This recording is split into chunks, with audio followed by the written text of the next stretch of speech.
Bienvenidos a nuestros diálogos económicos. Hoy vamos a hablar sobre el empleo en el sector de las tecnologías de la información y la comunicación y cómo los retos a los que nos vamos a enfrentar en los próximos años, así como la industria 4.0 y cómo ha afectado a este sector. Para ello vamos a contar con la presencia de invitados que nos van a dar luz en este tema tan candente, ¿no? Ana Vázquez, directora gerente del INAEM, Javier Navarro, ingeniero industrial del Colegio de Ingenieros de Aragón y La Rioja, José de las Morenas, Secretaría de Política Sindical e Industrial de UGT Aragón, Manuel Badal, director académico de CESTE, Sergio López, director general de Iberus Tecnología y Antonio Novo, director gerente del clúster IDIA. Bienvenidos todos. La digitalización de la sociedad y el cambio constante, ¿no?, que estamos viviendo en el mercado laboral ha cambiado mucho, han llevado a que en la actualidad existan profesiones que parecían de ciencia ficción, ¿no?, hace unos años. Según un informe de Randstad Technologies, los 5 perfiles profesionales más disruptivos durante 2018 serán, atención, a ver si lo decimos bien, especialistas en plataformas conversacionales, desarrolladores de Deep Learning, desarrolladores de aplicaciones de realidad aumentada, consultores de blockchain y arquitectos de End Computing. Bien. No sé si nos suenan todas estas profesiones o podemos casi yo nombrarlas, ¿no? ¿Estamos preparados, está preparada la sociedad para entender estas nuevas profesiones, Antonio? Yo creo que estamos hablando ahí de las profesiones más disruptivas, pero son minoritarias. Creo que tenemos otro problema, que es con lo que necesitamos todos ahora mismo, ¿no? La sociedad se tiene que adaptar a lo que tenemos ahí al pie del camino, ¿no? Necesitamos muchos más programadores, necesitamos científicos de datos que están ahí incluidos, pero con otras cosas como analizar, por ejemplo, los datos financieros o los datos de venta o aquello que nos permite exportar mejor. O sea, que tenemos un problema mucho más inmediato, ¿no? Y si la respuesta es un sí o no, yo creo que no. Todavía no estamos preparados y tenemos que hacer unas cuantas cosas. Pero incluso en esas profesiones que nombras, ¿no?, que son las que realmente se puedan necesitar más, ¿son comprensibles para la sociedad? ¿La sociedad las entiende? ¿Sabe qué hacen? ¿O simplemente dicen, bueno, esto es un señor que está ahí haciendo cosas con el ordenador? No, tenemos que hacer una enorme labor de difusión y demostrar además que es muy interesante y que hay un futuro profesional valioso para todo el que se meta ahí. O sea, yo creo que tenemos que explicar, tenemos que hacer didáctica. En tu caso, Sergio, que realmente trabajas, ¿no?, que eres uno de esos señores que trabaja con ordenadores, la gente que te dice no te entienden, amigos, conocidos, ¿saben lo que haces? Bueno, no. Yo recuerdo en mi boda un amigo mío que salió a hablar, dijo, aún no sé lo que sabe Sergio, no sé a qué se dedica, pero no, a ver, sí que es cierto que un problema que tenemos en las empresas y en el sector en general TIC es ser capaces de transmitir a la sociedad la realidad de la tecnología, que la realidad de la tecnología debe ser que debe resolver problemas cotidianos y problemas o necesidades reales. La tecnología es para eso, no hace falta un científico de datos porque sí, porque se supone que con la cantidad de información que se genera debemos ser capaces de resolver un problema. Ahora se habla mucho, por ejemplo, en la salud, por ejemplo, de cómo el Big Data puede ayudar. De todas las líneas que has dicho, la realidad es que son muchas líneas que a futuro van a tener un peso muy importante. Como bien decía Antonio, ahora yo creo que en el presente aún no, pero a futuro sí que tendrán un peso muy importante. Ana, desde el INAEM veis que estas profesiones, bueno, lo que dice Sergio, tengan un peso importante y realmente, bueno, que se entiendan también, ¿no?, o que se demanden incluso. Nosotros tenemos la fortuna de contar con el Centro de Tecnologías Avanzadas, que ha estado acompañando a todos los profesionales del sector TIC y profesionales que necesitan herramientas TIC, aunque pertenezcan a empresas no tecnológicas, durante todos los años de andadura del centro, durante alrededor de 15 años. De manera que sí que estamos ya próximos a todas estas tecnologías y, por tanto, a tratar de dar formación y herramientas a los profesionales que las van a necesitar, si no en el presente más inmediato, como decían Antonio y Sergio, en un futuro a corto plazo. De manera que sí, ya están muy próximas a nuestro mercado de trabajo y ya estamos trabajando anticipadamente para que esto se produzca así. Desde el INAEM tenemos que estar en la vanguardia y tenemos la fortuna de que el centro pues pregunta a las empresas, pregunta a los clústeres, pregunta a las organizaciones que lo representan, y ese permanente contacto y esa interlocución tan fluida que tenemos con el sector pues nos permite adelantarnos en muchas ocasiones para que la sociedad luego comprenda las profesiones de las que hablas. bueno, para esas profesiones tan específicas se requiere adquirir, Manuel, ¿verdad?, cierta formación en áreas cada vez más pequeñitas y cada vez, bueno, pues más concentradas, ¿no? Aparte de, evidentemente, las competencias transversales de las que tanto se habla, ¿no?, que esas nunca hay que olvidarse.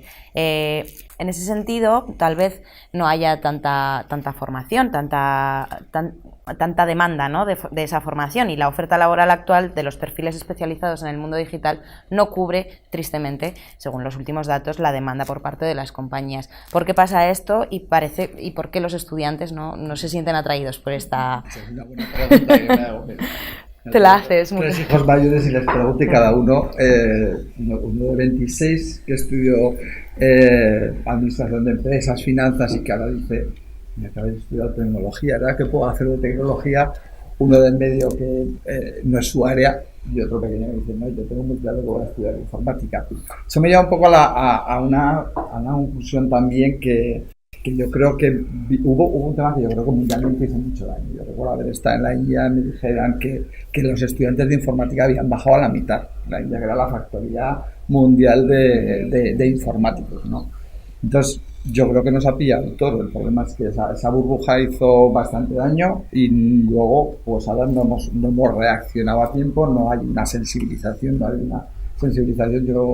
creo que voy a hablar y hablaré varias veces de fútbol porque me gusta comentarlo, ¿sí? Porque esto es un tema de la cantera, es decir, los modelos de relación entre escuela y empresa y la propia sociedad, pues yo creo que vivimos modelos en los que a veces, oye, cuando el empleo está complicado, yo soy la empresa, mando y decido qué cojo, a quién cojo, cuánto le pago y tal, pero cuando se da la vuelta, y yo creo que hemos vivido varias experiencias en donde se da la vuelta, y aquí se va a dar la vuelta a tecnología, pero es que se van a dar la vuelta otros sectores, y entonces yo creo que esto nos lleva a lo que decía Antonio, es decir, tenemos que empezar a sensibilizar, a enamorar, a atraer, a ver las bondades. Yo creo que también ha habido algunos mitos, ¿no? El mito del friki, el mito de si esto, la ética o no la ética en el mundo de la informática, lo que habéis comentado antes también, ¿no? Esto es muy difícil, y luego un salario que se paga, bueno, yo lo pongo ahí un poco encima de la mesa. Creo que la situación es compleja para hablar desde los 900.000, leía hace poco también en Estados Unidos, decían para el 2020 1.400.000, y esperamos que haya 400.000 personas, nos faltan 1 millón, y así un poco todo el mundo. ¿No? Lo que pasa es que yo sí que creo que hay que distinguir entre ciclos. Es decir, tenemos un ciclo que va más y luego irá menos, y revolución. Y yo creo que ahora estamos de verdad en una revolución. Y que cuando hablamos de que vamos a necesitar capacidades digitales y capacitación digital de las personas, va a ser para siempre y para todos. O sea, es como cuando se inventó la imprenta, ¿no? Es decir, antes de que se inventara la imprenta, escribir o leer era un lujo para unos pocos, ahora no. Ahora va a ser para todos y no se va a concebir gente sin capacidades intensivas, pero nada, en muy escasos años, ¿no? Y eso también es importante señalar.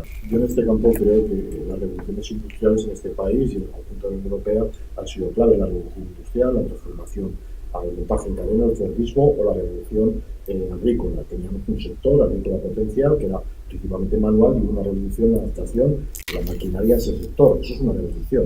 La sociedad ha asumido, pero ha asumido tarde. Lamentablemente, el éxodo de la gente de las ciudades venían a recoger aquí el empleo y el trabajo realizado por la industria y abandonaban el campo. Espero que en este caso el campo de trabajo sea este, y que la realidad final sea palpable, y que nuestros jóvenes sean capaces de averiguar y discernir dónde va a evolucionar también el desarrollo tecnológico. Hay profesiones que todavía no se conocen, ahora de los shine. Yo me tuve que aprender qué era eso y para qué servía. Evidentemente, la tecnología está ahí, se utiliza, o los sistemas BIM, la arquitectura moderna, una revolución permanente. Lamentablemente creo que estamos perdiendo parte de ese tren, parte de la culpa, generalmente de todos, pero creo que la formación y la vinculación de los talentos formativos, una formación adecuada a las necesidades que tienen las empresas. La nueva tecnología ha venido para quedarse, o la cogemos o evidentemente nos va a pasar a la velocidad de la luz. Evidentemente en este espacio cósmico tenemos centros de referencia, como puede ser el propio ITA, donde vemos a los doctores cómo investigan y analizan qué profesiones de futuro se van a dar, becados, formados, y evidentemente con una demanda cualificada. Creo que el camino mucha parte del desempleo que tenemos está en recualificar y formar, evidentemente, no solo en grandes profesionales y en doctores que necesitaremos, evidentemente, pero el Big Data ha venido para quedarse. Y evidentemente tenemos que aprovechar esa coyuntura para generar un empleo de calidad y sobre todo de una realidad que nos va a pasar por la izquierda, pero a la velocidad de la luz. Yo creo que no vamos a tener problema en tener personal cualificado para las carreras disruptivas que comentábamos antes, porque esas son las más demandadas. Las atractivas, ¿no? Claro, o sea, el problema no lo tenemos ahí, el problema lo tenemos porque ahora la sociedad, para bien y para mal, está eligiendo su carrera profesional muy primando, o sea, o primando mucho divertirse trabajando. Eso está muy bien por un lado, pero claro, las carreras más o las más tradicionales, que a lo mejor no son tan divertidas como los videojuegos o el Big Data, que tienen una demanda tremenda, no se están consiguiendo completar. Entonces ahí tenemos un problema, porque la sociedad demanda mucha más necesidad de personal cualificado allí que en las que son incipientes. Yo te voy a llevar a un para meter salsa. Sí que estamos completando las carreras. El problema es que no tenemos capacidad en la universidad. En Aragón hubo 300 solicitudes de plazas para 90 puestos de ingeniero informático. El problema es que no estamos... no tenemos los mecanismos suficientes. Pero los problemas son dos. Es tener cuanto más ingenieros informáticos mejor, porque aun con eso no vamos a cubrir la demanda. Y dos, ¿qué querrán hacer esos ingenieros informáticos después? También. Yo creo que los ingenieros es el top 10, no los doctores, evidentemente, pero tenemos, evidentemente, accesorios que tenemos que hacer. Análisis de datos y mediciones de datos que no necesariamente tienen que ser matemáticos o ingenieros. Entiendo que es donde tenemos la gran fuerza del trabajo, pero tenemos que hacer esa formación, no en el grado máximo, sino en esa cualificación que tenemos que tener para que una grande masa social, en este caso, tenga una situación de incorporación al empleo de calidad y sobre todo de desarrollo de presente y de futuro, porque el futuro ya está aquí, está llamando a la puerta y dice, oigan, necesito analistas, los datos están ahí siempre, hay que saber cómo se analizan y para qué, y qué objetivos tienen. ¿Cuántas veces entramos en una tienda, una analítica de posición, cualquiera que llevamos en el smartphone, analizar sus datos, su vida diaria, incluso cuando duerme, cuando descansa o cuando no lo hace? Evidentemente, no todos tienen que ser de esa de aplicaciones informáticas y sobre todo la parte friki esta que se ha generado, que creo que ha hecho mucho daño. Yo recuerdo una visita a un centro tecnológico de alguien se presentó con un traje espectacular, de cuya marca no me quiero acordar, y será el jefe de desarrollo que tengo, y dijo, yo soy el desarrollador de aplicaciones app de Twitter, y vengo así porque todo el mundo me pone en la cara de friki, los pelos y los cascos. No, somos gente seria, somos gente formal, que evidentemente tenemos un desarrollo igual por encima de la media, afortunadamente, pero tenemos una imagen que ha degenerado en esa imagen del friki informático metido en un cuarto oscuro rodeado de paneles para evitar que nadie los pille, que también se da, pero evidentemente creo que tenemos mucha pedagogía que hacer, como decía bien antes, evidentemente, y saber las ofertas que están en este momento para poder dar satisfacción, y en este caso creo que Linea tiene un futuro prometedor en cuanto al desarrollo de esa formación, que en estos momentos todavía no tenemos desarrollado totalmente. Y en el caso de, bueno, estamos hablando de profesiones pues como muy llamativas, ¿no? Y muy diferentes y muy disruptivas, pero la industria también, como bien decías, todos nos hemos digitalizado, todos hemos avanzado hacia esa revolución tecnológica. La industria, ¿verdad, Javier? También ha sufrido estos cambios. La introducción de nuevas tecnologías, de automatización, de robotización, ¿cómo afecta al empleo? Y si realmente es verdad esto que dicen de que destruye empleos todo esto, ¿no? Es que la pregunta anterior nos llevaba a esto. Porque la reflexión que estaba haciendo mientras hablabais es que se había producido auténtica disrupción tecnológica, pero que la disrupción tecnológica no se había producido en la industria.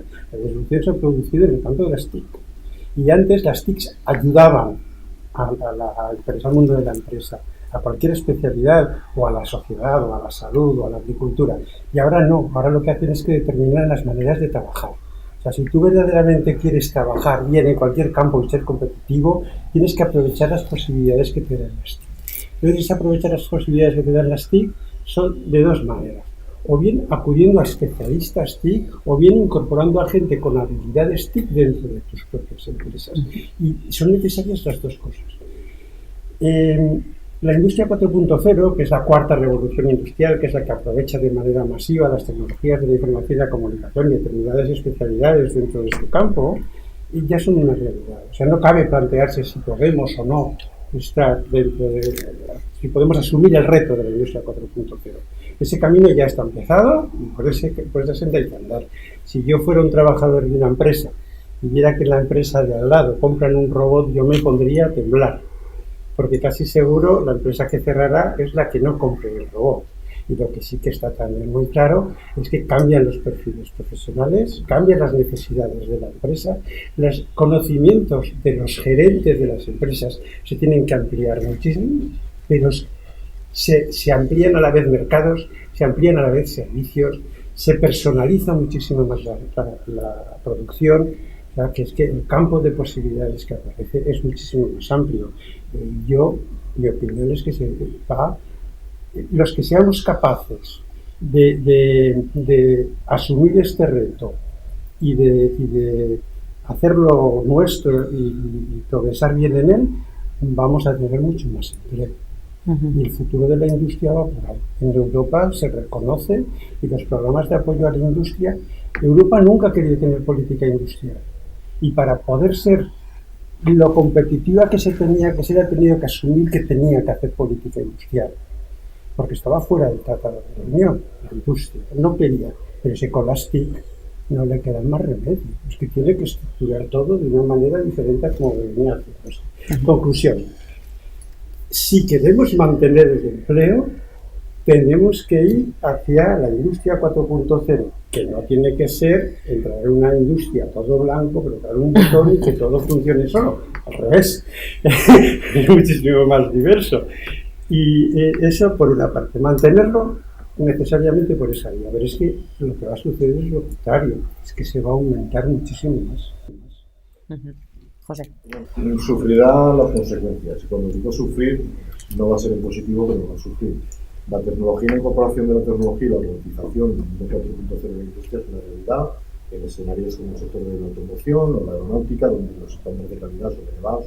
Va a suponer un retroceso en primera parte de la introducción de la mano de obra directa, de la mano de obra intensiva, va a perder valor en detrimento de la robotización y la mecanización. Grandes factorías de mecanización, de controles numéricos, de programación, donde se gestiona la calidad del producto con una etiqueta de radiofrecuencia que controla la vida del producto, donde está montado un motor de combustión de hidrógeno, diésel o de lo que sea. Está aquí. Vamos a tener un problema. Va a haber gente que evidentemente no va a tener la cualificación de ser grandes programadores, pero vamos a tener que hacer un esfuerzo desde los escenarios de la formación y sobre todo de las administraciones públicas de buscar esa reformación, esa recualificación profesional. ¿Una cadena puede estar dirigida automáticamente por robots? Sí, ya está. Muchos sistemas mecánicos, cualquier planta, antes se mencionaba el marco de la India, de Tata, son ejemplos de eliminación de mano de obra por la aplicación de la robotización pura y dura. Ya no hablo del toyotismo ni del terrorismo, sino 4.0, datos, mecanización, y el hombre no entra más que para engrasar prácticamente la maquinaria. Evidentemente, hay gestiones relacionadas con la sustitución del empleo, pero hay que reformar también en el sentido de la formación y en la adecuación, sobre todo profesional, de aquellos que tienen una mano de obra intensiva. Hablamos del mundo de la industrialización en la industria, pero podemos hablar de la mecanización y la robotización en los sistemas BIM de la arquitectura moderna. Ya se diseña por diseño asistido o se realiza una casa en impresión 3D con un hormigón corriente al uso. Evidentemente la mano de obra va a desaparecer, pero habrá que especializar y cualificar a aquellos que pierdan su empleo en esa situación. Y hablamos de otra condición. Y aquellos que no tengan esa posibilidad, ¿qué va a pasar? Evidentemente hay una situación que la organización tiene manifiesta, que es el agravamiento sobre esos escenarios de robotización y de automatización que van a suponer la eliminación del puesto de trabajo puro y duro como un hombre. Habrá ámbitos combativos que serán compatibles de la robotización, de los exoesqueletos, con la figura de una presencia humana, por decirlo así, evidentemente, pero vamos a tener seguramente un excedente de mano de obra cualificado y no cualificado que vamos a tener que mantener, evidentemente, en un estadio de un ámbito social adecuado y necesario para mantener una digna vida en el sentido de la robotización literal. Como centro de formación, ¿cómo crees que sería esa recualificación y esa reorientación, ¿no? de los empleos que se puedan llegar a destruir con esta? Voy a comentar primero un tema que ha dicho Javier que tenía pensado de hablar sobre ese tema, que es el tema de la recualificación de los directivos, ¿no? De la gente que toma decisiones en las empresas y por lo tanto, cuando hace años 90 dábamos un máster o una carrera de administración de empresas, la tecnología no formaba parte de esto. Entonces yo creo que hay un tema muy interesante que es el tema de la certificación y de la cualificación en tecnología, igual que hablamos de finanzas para no financieros, pues hace falta tecnología para no tecnólogos, porque es imposible tomar buenas decisiones en el ámbito de la dirección y de las empresas sin conocer perfectamente ese marco, y eso evidentemente yo creo que va en beneficio, luego también en el ámbito de los recursos humanos o en todos los ámbitos, porque yo creo que se va precisamente en beneficio, primero, de aminorar aquellos aspectos que puedan en el corto plazo, como tú bien has dicho, estoy de acuerdo, en el corto plazo hay pérdida por la falta de ajuste y la velocidad de adaptación, y en el largo plazo hay que anticiparse. Es decir, el problema que tenemos en los sistemas educativos, sobre todo, normalmente un poco más, es decir, muchas veces en la normativa y en la legislación, porque luego hablaremos ¿no? del tema de si la gente viene de fuera y tal, es que a veces nuestras normativas nos dificultan la toma de decisiones, como lo que decía Antonio, ¿no? Es decir, pues tenemos un número clausus de 90, cuando otros años no se cubría la demanda y de repente, ahora que sensibilizas y hay demanda, no se pueden cubrir las plazas. Esto no nos puede pasar. Tendríamos que articular sistemas, y sobre todo además en una sociedad como la aragonesa, que somos pocos, para lo malo, pero también para lo bueno, en que pues, tener ese grado de flexibilidad para la adaptación, ¿no? Yo creo que tenemos excesiva normativización, excesivo problema en que para cambiar determinado tipo de programas tenga que aparecer en el boletín oficial.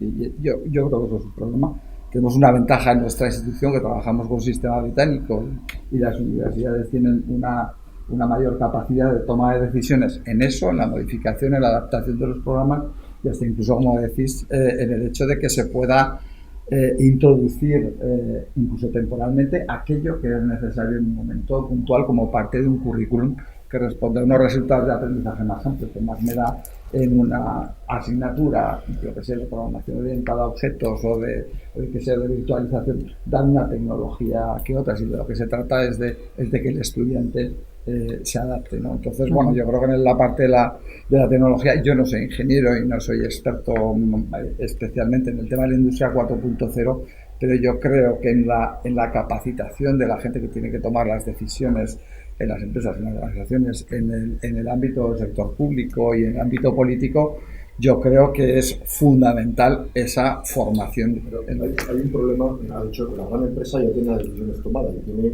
mentes que están en la esfera, los CEOs de turno que toman esas responsabilidades. El problema lo tenemos que Aragón, el 94% de nuestro territorio son pymes y micropymes, y la capacidad de decisión y de intervención en la tecnología es difícil. Por eso también hay referencias en el territorio, afortunadamente, que sirven de grupos de apoyo, como es el caso del CEI o de VITA, donde las administraciones públicas tienen ese valor de aglutinar esfuerzos y sobre todo poner a disposición de aquellos que por sí mismos, por su capacidad económica de gestión, no lo tienen. El problema también es el tamaño, y ahí en los clústeres tienen esa situación y deben de aglutinar esas empresas, evidentemente, que comparten espacios, que entre ellas no son capaces, evidentemente, per se, de generar recursos y nuevas tecnologías, pero esa suma de muchas empresas hace, evidentemente, un gran grupo de poder, evidentemente, de presión y sobre todo de inversión. Hablamos como la mancomunidad de los servicios prestados de transporte en polígono. Hablamos de lo mismo, una empresa que tenga 10 trabajadores no va a tener seguramente un transporte individual, pero por tener un transporte mancomunado. En este caso, confluir esas situaciones de decisiones empresariales, conjuntar esos intereses y, evidentemente, afrontar los nuevos retos, porque la pequeña y mediana empresa se tiene que enganchar al carro de las nuevas tecnologías. La gran empresa ya lo está. No me preocupan las grandes multinacionales del sector y del territorio, me preocupa la pequeña y mediana empresa que se puede quedar fuera, se puede quedar de la adjudicación de determinadas piezas o determinadas contratas que van a venir vinculadas al sector del motor, en el caso del coche eléctrico. En la pequeña y mediana empresa, yo creo que lo que debe de entender es que no puede emular a la grande. Lo que no puede hacer es, voy a ser una industria 4.0 en todas las facetas de mi producción. Eso no puede hacerlo. Entonces lo que tiene que hacer es identificar cuáles son los procesos por esas líneas en las que verdaderamente sí que existe la posibilidad de introducir algo. Y ese introducir en esa pequeña área de las tecnologías de información y la comunicación le va a llevar a ir extendiéndolo un poco más. Y además va a ir creando casos de éxito. Porque yo creo que hace falta, y se están creando y existen. Por ejemplo, es entrar en Internet, en el gobierno de Aragón Industria 4.0. Hay montones, pero muchísimos casos de empresas, pero muy sencillitas, ¿no? De empresas, hombre, claro, pues está Opel, está Fersa, o está SH, son empresas muy grandes, pero también hay empresas muy pequeñas que han hecho automatizaciones muy imaginativas en áreas muy concretas, y a partir de ahí entran, porque claro, alguien tiene que interpretar esos datos, alguien tiene que hacer un algoritmo para que esos datos se utilicen bien, y al final todos en la empresa acaban entrando. Por eso yo distinguiría entre lo que es un corto plazo y el largo. El corto plazo puede suponer problemas de recalificación de profesionales, etcétera, sin duda, lo va a suponer. En el largo plazo hay que suponer que habrá muchísima más demanda de gente con otras capacidades profesionales. Pero lo mismo pasa. Ahora mismo no tenemos gente con tantas capacidades, pero las capacidades de las propias industrias para incorporar las TIC todavía no son tan altas. Con lo cual, con lo que hay, ya se puede introducir mucho y eso ha de ir creciendo. Y yo creo que esta visión es bastante realista de cómo se va a producir este proceso. Ana, creo que lo que hay que tratar también es de aprovechar esa oportunidad para recualificar hacia el sector TIC, por ejemplo, que es un potencial generador de empleo, nicho de empleo. Entonces, a pesar de las dificultades a lo mejor del entorno, de la normativa, creo que no deberíamos perder la oportunidad, porque las personas que salgan, los trabajadores que puedan salir con motivo de la industria 4.0, tampoco a lo mejor son tantos, porque no todas las tareas se van a automatizar. Será un porcentaje de su jornada que a cambio a lo mejor tienen que complementar con estas otras herramientas digitales, en la línea un poco de lo que decía Antonio al principio, de que la transformación digital afecta a todas las profesiones de la empresa, porque como lo que va a empezar a cambiar es el modelo de negocio, productos, procesos, servicios, personas, pues vamos a tener que trabajar de otra manera todos e incorporar absolutamente la tecnología, tanto desde la perspectiva del marketing hasta en toda la cadena de valor de la empresa. Entonces, quizá no sea tan fuerte la destrucción, y la que hay, creo que la oportunidad que tenemos, Manuel, cuando hablabas de tu hijo, para nosotros el perfil de tu hijo es exactamente clave. Sí. Una persona con la voluntad de cualificarse hacia el sector TIC y que no tiene la formación de partida. Ahí se puede trabajar con programas que traten de eso.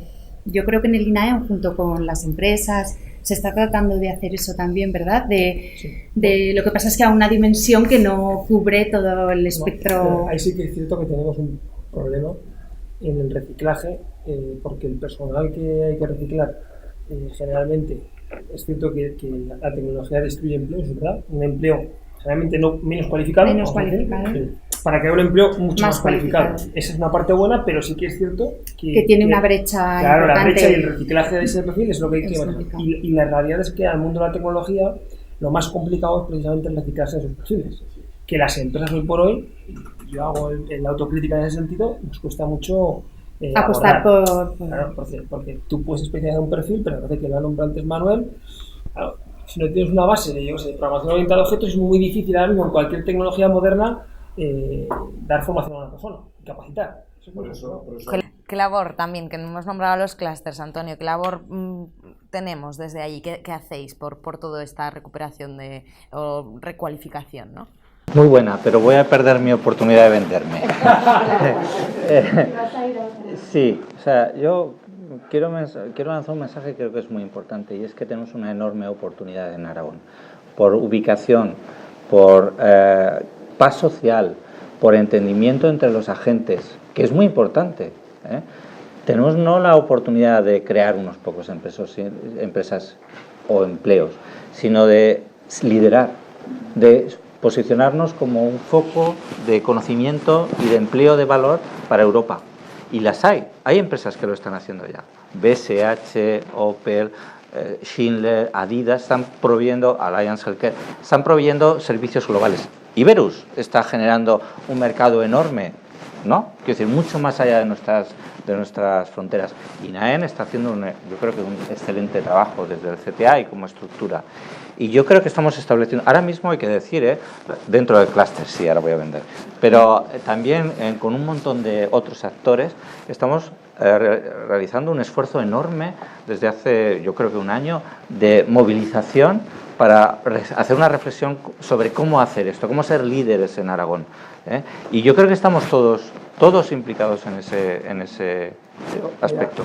Voy a seguir el hilo de Antonio porque ahora yo creo que podemos desperdiciar la oportunidad de oro. Igual que ha habido otras revoluciones, como dijimos pasar, la revolución del talento es una pena. Yo si estuviera en la administración lo tengo claro. O sea, el futuro no es ni tener agua, ni tener posición logística, es tener talento. Yo lo tengo claro. O sea, ahora lo mejor que puede hacer la administración es ponerse, vamos, sin ninguna limitación alguna, a formar y a crear todos los profesionales en el mundo de las TIC posibles. Totalmente de acuerdo, pero el talento que está en toda la población, tenemos un problema en cuanto a la brecha digital, porque vamos a acumular una capacidad de red, el 51% de la población está en Zaragoza y tenemos Zaragoza y Teruel, donde las comunicaciones y la tecnología, el 4 y el 5G no llegan. Con lo cual tenemos que extender también eso de las tecnologías a favorecer que las redes y las buenas comunicaciones permitan que Peñarroya y Tastarín hay desarrollación de aplicaciones web y que tengan medios. Y un señor que esté en Orihuela del Tremedal tenga la misma capacidad de acceso a las... Pero ahí, si me permitís, nos iríamos a un tema completamente distinto, que es empleo que afecta, como es la despoblación, que la verdad que... y sus limitaciones, ¿no? Que ciertamente que afecta y mucho, ¿no? Sí, no, las limitaciones tecnológicas por las que parece que se está haciendo, pero no sé si es suficiente, ¿no? Para coger un poco el hilo de lo que hablabais Antonio y Sergio, ¿cómo se encuentra Aragón, Ana, respecto al resto de España en empleo TIC y cómo lo estamos afrontando? Aragón se encuentra muy bien posicionada en relación con el empleo TIC. Las empresas tecnológicas aragonesas están atrayendo, tienen una capacidad de atracción de proyectos nacionales enorme, de manera que estamos bien situados. De hecho, se requieren profesionales TIC porque el número de proyectos que están impulsándose desde el territorio son muy elevados. Así que estamos bien situados. En relación con los profesionales TICs que pueden incorporarse, pues tenemos el gap permanente, que yo creo que la capacidad de absorción de las empresas es que ahora sería casi ilimitada. Han cuantificado recientemente en alrededor de 1.000 este 2018, pero nosotros que trabajamos con vosotros cerca y mano a mano, pues ya llevan 3 acuerdos de formación con compromiso de contratación de que van a formar a 50 o 60 personas ya para incorporarlas. O sea, es que la velocidad es enorme. Yo creo que las personas que quieren hoy por hoy recualificarse o formarse en el sector tienen oportunidades en Aragón y es que las tienen que aprovechar. Y tenemos que ser capaces de transmitir ese mensaje a los profesionales para que se incorporen al mundo TIC. Es que haya mil demandas ahora o puestos de trabajo sin cubrir es una cosa, pero que si hubiera 5.000, es que sí, ¿vale? No solo se irían cubriendo, sino que aparecerían emprendedores, porque 2/3 partes de las empresas que quedan son tecnológicas, vendrían empresas a la región, vendrían muchas empresas a la región y sería un activo tecnológico que aprovecharían empresas del sector TIC y empresas usuarias del sector TIC para mejorar sus procesos. Ese es el problema y las oportunidades potenciales. Y cogiéndote también lo que has hablado antes de revolución del talento, que me ha gustado mucho además ese término, ¿cómo hacemos para retener el talento que tenemos y el que pueda y atraer otro que venga, ¿no? El que venga de fuera, que lo estás nombrando, ¿no? Que lo estás mencionando. Nosotros tenemos un problema muy importante, que es que igual que nosotros están en otros territorios. Entonces, lógicamente, en el norte de Europa están igual o peor que nosotros, con la diferencia que encima son capaces de retribuir mucho mejor que nosotros. Sí, y yo creo que la fidelización en este caso tiene que ver con el compromiso, y el compromiso tiene que ver también con la rentabilidad que le sacas al fruto de tu compromiso y de tu trabajo. Y yo creo que en esta parte nos están ganando los países de Europa, por referencia especialmente a Alemania, por una cuestión de pura economía. Es decir, más allá de las prestaciones sociales que puedan tener, no, es una cuestión de salario, de prestigio. Además, un ingeniero de desarrollo de aplicaciones de una determinada compañía multinacional alemana está triplicando el salario del mismo trabajador en una compañía en el Puerto Franco en Barcelona. Claro, el talento se paga y se cotiza, igual que pedimos salarios dignos en general en el concepto de escenario laboral de cualquier tipo de actividad. Evidentemente en ese escenario ahora hay una situación de falta de talento, evidentemente aquel que lo tiene lo cotiza y lo pone en bolsa. Pero fíjate, José, se retribuye. Igual que eso ocurre y es así, también nosotros contamos, porque ahora en tecnología ya da igual la ubicación geográfica, podemos contar con unas condiciones de calidad de vida mucho mayores que pueden hacer que esa era la pregunta, ¿no? ¿Es solo cuestión de dinero? Porque al final, bueno... Yo creo que la clave es que compitamos con nuestras oportunidades que tenemos. Desarrollo profesional, crecimiento, prestigio, proyecto vital, y para eso tenemos que tener unas condiciones en el territorio también, no nos olvidemos. Que a los millennials el salario no les importa tanto, lo que sí que quieren es tener un salario digno. Y unas condiciones de trabajo buenas y tener un buen ambiente laboral. Les importa muchísimo más que nos importa a nosotros o que les importa a nuestros padres. O sea, no es el dinero solo, hay muchas cosas. Y francamente, nosotros vivimos en la California de Europa. Pero sobre esto vamos a incidir en algo que creo que ha salido antes, pero es importante recalcar. O sea, ahora mismo carecemos de un montón de gente. Lo que queremos hacer, como no los podemos formar a tiempo en la universidad, lo que queremos hacer es capacitar a profesionales que vienen de otros ámbitos, economistas, marketing, periodistas, de cualificar y darles una formación de X, 4, 5, 6 meses que les capacite para ser enormes profesionales en el ámbito de las tecnologías digitales. Y eso es posible y yo creo que eso, bueno, seguro que lo vamos a hacer. Pero además estamos hablando de edades un poco más adultas, porque has mencionado a los millennials, parece que vienen debajo del brazo con el ordenador, ¿no? Pero decía, oye, que desde el sector bancario ha salido mucha gente mayor, de 40, 50 años, que tiene experiencia y conocimiento del negocio toda la del mundo, y que con esa capa de conocimiento puede ser analistas científicos de datos magníficos, porque conocen el negocio y porque entienden lo que tiene el dato, que es el valor. Es que un especialista en layout de una planta industrial, tú puedes coger a un buen especialista, conocedor de las tecnologías de la información y la comunicación, e intentar convertirlo en un excelente desarrollador de plantas industriales, pues lo que puedes hacer es lo contrario. Y probablemente es mucho mejor hacerlo lo contrario, porque ahí probablemente el hueso duro de roer es la parte de ingeniería pura y esa persona está capacitada. Luego, otro tema que no hemos hablado apenas es el tema de la práctica, el conocimiento teórico y el conocimiento práctico. Por lo que yo conozco, por los industriales con los que hablo, se da una magnífica formación teórica, muy buena, pero esa formación teórica no va acompañada de una buena formación práctica. Y en realidad, la persona que entra en una empresa, los primeros 3 o 4 años los pasa aprendiendo. Y claro, eso también se casa mal con un salario alto. Sí. Es una realidad. Bueno, me gustaría alargarlo hasta el infinito porque sois grandes conocedores del tema y expertos, ¿no? Pero no tenemos tiempo para más. Lo dejamos aquí. Cuando queráis volver, lo retomamos. Muchísimas gracias por participar y por estar aquí hoy. Gracias. Muchas gracias.